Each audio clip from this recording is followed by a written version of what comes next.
दिन व डॉक्टर बाबासाहेब आंबेडकर यांचा महापरिनिर्वाण दिन या निमित्ताने ही बालसभा आयोजित केली आहे। या बालसभेचे नियोजन 6वीच्या वर्गाकडे म्हणजेच आमच्या वर्गाकडे आहे। माझा वर्गमित्र फैजान यांनी अध्यक्षस्थान स्वीकारावे अशी मी त्यांना विनंती करते।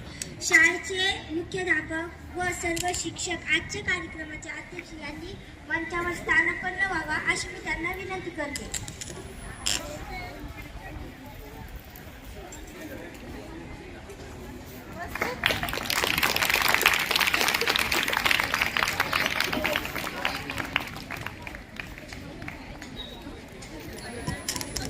मुख्याध्यापक आणि अध्यक्षांनी सर्व शिक्षक व अध्यक्ष आणि मुख्याध्यापक यांनी डॉक्टर बाबासाहेब आंबेडकर व महात्मा ज्योतिराव फुले यांच्या प्रतिमेस पुष्पहार अर्पण करावा अशी मी त्यांना विनंती करते।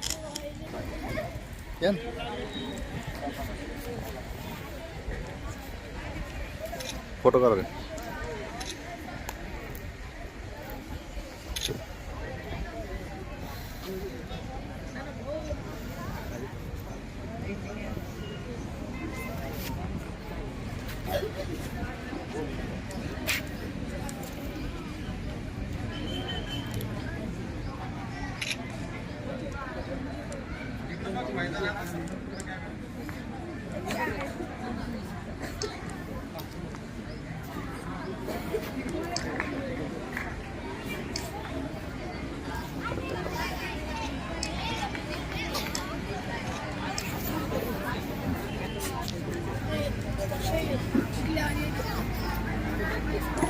यापुढे कार्यक्रमाचे सूत्रसंचालन मी करणार आहे। आता आपण या दोन थोर व्यक्तींचे विचार, त्यांचे कार्य व त्यांच्या जीवनातील काही प्रसंग याबाबत ऐकूया। आता 7वीतील समृद्धी पावले हिला आपले विचार मांडण्यास पुढे बोलत आहे। सन्माननीय व्यासपीठ आणि माझ्या मित्रांना, आज महात्मा फुले यांची पुण्यतिथी। महात्मा फुले यांनी मुलींसाठी शाळा सुरू केली आणि यात खूप कष्ट सहन करावे लागले। यांच्या प्रयत्नामुळे आज स्त्रिया शिक्षित होऊन आपल्या कुटुंबाबरोबर देशाच्या विकासासाठी हातभार लावत आहेत। त्या महात्म्याला मी त्यांचं अभिनंदन करून माझे 2 शब्द संपवते। जय हिंद, जय महाराष्ट्र।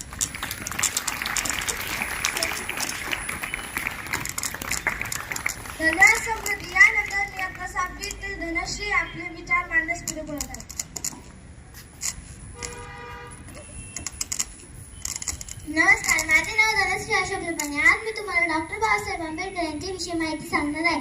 डॉक्टर बाबासाहेब आंबेडकर यांचे पूर्ण नाव भीमराव रामजी आंबेडकर असे होते। त्यांच्या प्रगतीवर त्यांच्या वडिलांचे बारीक लक्ष असायचे। डॉक्टर बाबासाहेब आंबेडकर यांचे जवळचे मित्र म्हणजे पुस्तके। ते पुस्तकात खूप रमायचे। वाचनामुळे त्यांना मनात चिंतन करण्याची सवय झाली। कुशाग्र, बुद्धिमत्ता, उत्तुंग ज्ञान व अखंड वाचनामुळे ते भारतीय राज्यघटनेचे शिल्पकार झाले। एवढे बोलून मी माझे बोलणे इथे थांबवते। धन्यवाद धनश्री। यानंतर आता 7वीतील आरती ही आपले विचार मांडते। महात्मा ज्योतिराव फुले यांना आपण महात्मा म्हणतो कारण त्यांनी समाजासाठी, देशासाठी प्रचंड कार्य केले।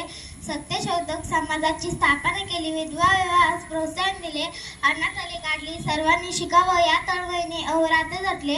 डॉक्टर बाबासाहेब आंबेडकर यांनी शिक्षणाचे महत्त्व ओळखून मिलिंद विद्यार्थी कॉलेजची स्थापना केली, वसतिगृह निर्माण करून विद्यार्थ्यांची राहण्याची सोय केली। पुस्तकांसारखा दुसरा मित्र नाही असा आपल्याला त्यांनी संदेश दिला। डॉक्टर बाबासाहेब आंबेडकर यांना भारतीय राज्यघटनेचे शिल्पकार म्हणून ओळखले जाते। या 2 व्यक्ती आपल्यासाठी दीपस्तंभ आहे। यांना मनपूर्वक अभिवादन करून मी माझे 2 शब्द पूर्ण करते। जय हिंद। धन्यवाद आरती। यानंतर मी आजच्या कार्यक्रमाच्या अध्यक्षांना विनंती करते की त्यांनी आपले विचार मांडावे। मित्रांनो, सर्वप्रथम मला अध्यक्षपद दिल्याबद्दल मी धन्यवाद देतो व आजचा कार्यक्रम आज आपण अनेक विद्यार्थ्यांचे भाषण पाहिले, त्यातून आपल्याला या 2 थोर व्यक्तींचे विचार व कार्य समजले। कवी विंदा करंदीकरांच्या म्हटल्याप्रमाणे देणाऱ्याने देत जावे, घेणाऱ्याने घेत जावे, घेता घेता एक दिवस देणाऱ्याचा हात घ्यावे।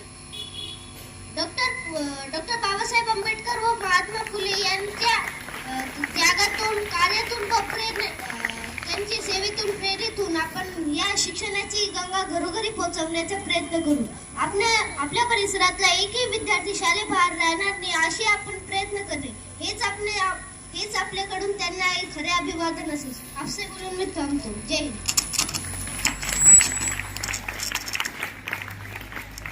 धन्यवाद. झाल्यानंतर आभार प्रदर्शन साक्षी करेल.